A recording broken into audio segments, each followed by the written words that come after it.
どうも、ババアです。ハク様です。今日は湿度が高くてムシムシ。朝からずっと雨だったしね。昨日は雷も遠くで鳴ってましたね。雷はヒゲがピリピリして嫌い。でも川の水量はそんなに増えてない。川の水は雨が上がってから増えるパターンもあるから要注意だね。エアコンの除湿をつけてるけどつけると寒いんですよね。でもエアコンを切るとジメジメで暑いんだよね。こういう時に自律神経やられるからババア気をつけなよ。壊れてたネットの隙間から鹿に食べられてる。顔が入る隙間すら与えちゃダメだね。ドルフィンの葉っぱは未だ健在。セイタが泡立ちそうじゃん。アレルギー持ちの人は恐怖ですよね。コンポストからピーマンが芽吹いた。このコンポスト栄養満点だな。父さんの脇大人気。Jamana Daifuku Dawa Dalaga Daifuku Yanan Wino Shippo Kuten チョロコさんお休みタイムみたいですよ。Hona Aikido Kusai Daifukoni Doka Iti Kulanai Shila Mugono Pressure Kanjalua チョロコさんの圧は800ヘクトパスカル。 Ogata Taifu Desian Layuo Tamano Owalashio 切なげな表情で草。Nisanla Nanashidin Koitsu Halanu Asenlio Shito Luwa Yala Lalu Kato Omotawa Nani Anasaki Iwashito Shima Namane Watega Tepenu Tatamis Tuluwa Yada Atashi Yala Lelu Sanbu Mejianai Mizuwa Hologosha Layana ほどほどに。久しぶりに合法な粉作業から。非合法を醸し出すのやめて。米ぬかの粒を潰してます。意外と細かいことやってるな。これは前日に撮影しています。あ、今回もそのパターン？今回はパングラタンを作ります。また洒落たもん作ろうと思ったね。でっかい田舎パンの真ん中をくり抜いて、その中にグラタンを入れてオーブンで焼いてやろうかと思います。洒落てるけどやることワイルド。ただ 500g の粉量で作る田舎パンは60分焼かないといけないので発酵が間に合わないんですよね。そんな大人の事情があるんだね。今回の生地は米ぬか 20%、加水率 75%。ああ、やっと。今回はもう言わないのかなと思った。サワーシュサワコさんも絶好調。工房を起こしてからもう2年以上経つよね。サワーシュ工房は一生ものですよ。ついでにあれも言っとけば。このチャンネルでは週末のみここ川沿いリバーサイド略してカーリバで米ぬかを使った低糖質な料理をご紹介しています。糖質制限ダイエットや糖尿病で血糖値コントロールをされている方のご参考になれば嬉しいです。よろしければいいねボタンとチャンネル登録、ベルマーク登録をよろしくお願いします。コメント欄にもご意見ご質問、ハク様かっこいいなどいっぱい書いてね。よし、ちゃんと言えた。言うタイミングなかなか難しいよねこれ。さて、一次発酵。フライパン湯煎システムにします。ネーミングかっこいいな。一次発酵後はこんな感じ。まだ生地が粗い感じだね。パン生地ビロビロタイム突入。早朝のババアがよくやってるやつだ。この作業をだいたい2分ぐらい。そんなもんでいいの？その代わり放置時間をたっぷり取ることと、この作業をあと1回繰り返しました。力いっぱいこねなくてもいいんだね。セオリー通りに作るなら力いっぱいこねた方がいいんだろうけど、体力弱々ババアにはこの方法がマストです。体力ある方はこねてください。あとこの表面を張らせる作業も多分他の人より多くやってると思う。米ぬか入りの生地はざらつくからね。そうそう、だからこの作業で強制的にツヤ感を出してます。確かにツヤっぽくなってきた。これをあと1回繰り返せばそこそこツヤツヤになってくれます。筋力弱々式パン粉ね法だね。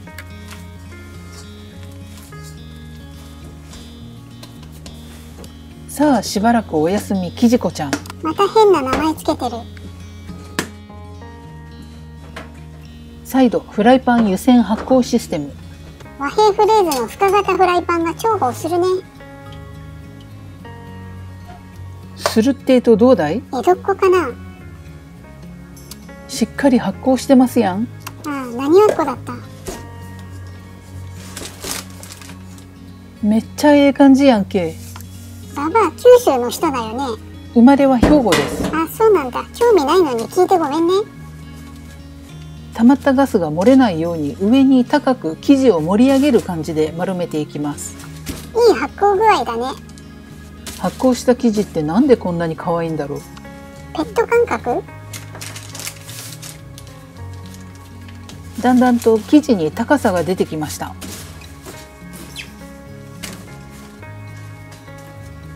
もうプリンプリン。触るの気持ちよさそう。それでは最終発酵と参りましょう。まだ発酵させるんだね。じゃーん。めっちゃまん丸。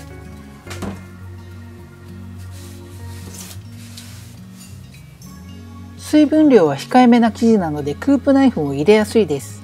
ババアのクープが充達してる。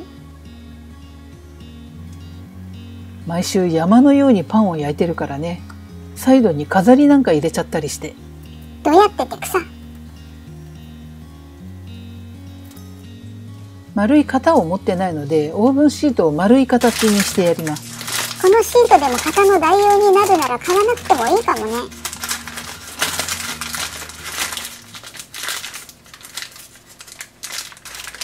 さあ焼いていきましょう。サイズもぴったり。そういえば前回網の上に乗せたパンがオーブンの下に落ちて発火したっていう小惨事があったので、大惨事ね。家のオーブンの天板を持ってきました。じゃあ今天板2枚あるんだ。これでもう発火することはない。マジ危ないからね。160度の上下ヒーターで60分焼きました。最後に250度の上ヒーターで5分追い焼きしました。途中氷も入れてみる。なんで氷入れたの？温度を少し下げつつ蒸気を出すことでよりパンが膨らんでくれるらしい。伝聞なんだね。やだ、最高の焼き上がり。相変わらず自画自賛がすごいな。今までの田舎パンで一番綺麗に焼けたかも。ババアにしては上出来だね。そこの焼き目もいい感じ。このパンは明日まで待機してもらいましょう。そして翌朝。はっさくちゃんおはよう。先週より緑色が薄くなった気がする。年内には収穫できるかな。今日も今日とてお掃除ルーティン。よしひこもチキンレースルーティン。今日も大人な猫たちはどっしりしてますね。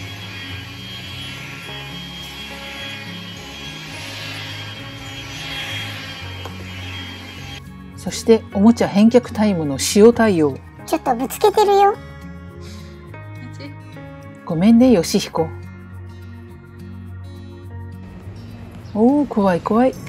買い物に逃げたな。豆乳と卵をゲット。安定の安さ。さあグラタン作ろう。もしかして今日やることってめっちゃ少なくない？そうね、適当にグラタン作るだけだもんね。適当って言うな。それじゃあグラタンの解説しましょうかね。まずは野菜を洗います。だからその解説いらないって普通の人はみんな洗うんだよ。じゃがいもは特に念入りに泥を落としながら洗います。ほんと無駄な解説に時間取ってるよな。じゃがいもは皮ごと使います。ああ、よく洗う理由が分かった気がする。光熱費節約のためにじゃがいもはレンチンで火を通します。500ワットで15分ぐらい。サンキューアシスタント。自分で言え。レンチンしている間に他の野菜もカットしておきましょう。小松菜も入れるの？ちょっと緑気が欲しかったから小松菜にしてみた。小松菜は火が通っても色落ちしないよね。そうそう、結構この鮮やかな緑色が持続してくれるから重宝するんだよね。人参は小さめの乱切りにします。じゃがいもと一緒にレンチンすればよかったのに。人参は結構火の通りが早いから、じゃがいもと同じ時間チンすると火が通り過ぎちゃうんだよね。何このベーコンの切り方。袋の上から3分割にしてやりました。ズボラすぎて恐ろしいわ。生姜にんにくオイルと合法パウダーとバターをドボン。ちょっとグラタンの調理工程はしょりすぎじゃない？今回田舎パン焼くのに全振りしちゃったからね。またストック千切り野菜作ってるの？これを大量に作っておけば後が楽なので、作れる時にまとめて作ります。さてはこの端っこグラタンに入れたな。生ゴミを極力出したくないババアが野菜くずをどんどんと有効活用していきます。ということでストックサラダも完成。うわー、じゃがいもうまそう。このままマヨネーズつけて食べたくなるよね。とりあえずじゃがいもの半分はグラタンの中へ。残りの半分はどうするの？残りの半分は旦那のおやつです。ああ、やっぱり。さてマルチな活躍、豆乳を投入。ドヤ顔でダジャレ言ってんな。そして今回もとろみ成分は片栗粉。結果的に片栗粉の方が糖質が少ないんだったね。そうそう、少量でとろみがつくから小麦粉よりも糖質は抑えられると思う。うわー、ご飯にかけて。白様はご飯にホワイトソース界隈の人なんですね。絶対美味しいって反対派閥がいることが信じられないよ。小松菜を入れて映え散らかしたら完成。それではこの巨大な田舎パンをほじくり出しちゃいましょう。こんだけでかけで何でも入るね。さあうまくほじくり出すことができるかな。こういう時のババアはだいたい失敗するんだよね。成功だと？今日のババアは優秀ババア。今のところ何もかも順調です。この後実はパンに穴が開いててグラタンがダックダクに漏れるとかいうハプニングはないの？白様はどうもババアのハプニングを期待しているようですね。ババアはそんな素人みたいなミスはいたしません。うわー、腹立つわ。さてパンの中にぎっしりと詰め込んだらヘルシーでゼロカロリーなチーズをたっぷりと鬼盛りにしてやりましょそれ絶対ゼロカロリーじゃないからね。でももうここまで来たら失敗する要素なんかないね。う。失敗を期待するのはやめてください。今回のババアはパングラタンを作るにあたって2度焼きすることを考慮して前日のパンの焼き目を薄めに抑えました。そしてグラタンもパンから染み出さないようにいつもよりとろみを多くつけました。一応ちゃんと考えてたんだね。250度の上下ヒーターで20分焼きました。今度から料理研究家って名乗ろうかな。炎上するからやめときな。じゃあこの間に合法パウダーでも作ろうかな。コンソメ1袋と塩コショウを1袋と寿司の子を半袋。混ぜ方雑で草。もうこれ何回目の合法パウダーだろう。依存度がますます高まってるね。古いパウダーも合流させたら一瓶出来上がり。これでしばらくは安泰です。このコーヒーの空き瓶シンデレラフィットだね。スイーツも作ったろ。またコーヒーゼリー？今回はコーヒーゼリーとクランベリーヨーグルトのパフェ風。うわー、何それ美味しそう。富澤商店で小麦粉を買うときに総量調整で買ったクランベリーが大活躍してます。ヨーグルトの中にクランベリーを入れて一晩放置するだけだもんね。さあスイーツもサラダも用意したらくり抜いたパンを切っていきます。めっちゃ綺麗にくり抜けたな。今回の田舎パンは見た目だけじゃなくて焼き上がりも完璧なんだよね。奇跡って起こるもんだね。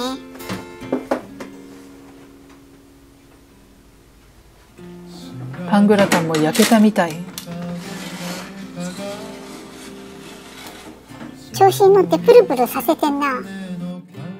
ということで完成しました田舎パンでパングラタン。ここまで失敗がないなんて嘘みたい。それではいただきましょう。あれ、でも品数少なくない？ほら田舎パンに全振りしたから。相変わらず全振りっぷりが半端ねえな。でもなんだろう、安心する。昨日のうちに人参グラッセとか大量に作っとけばよかったな。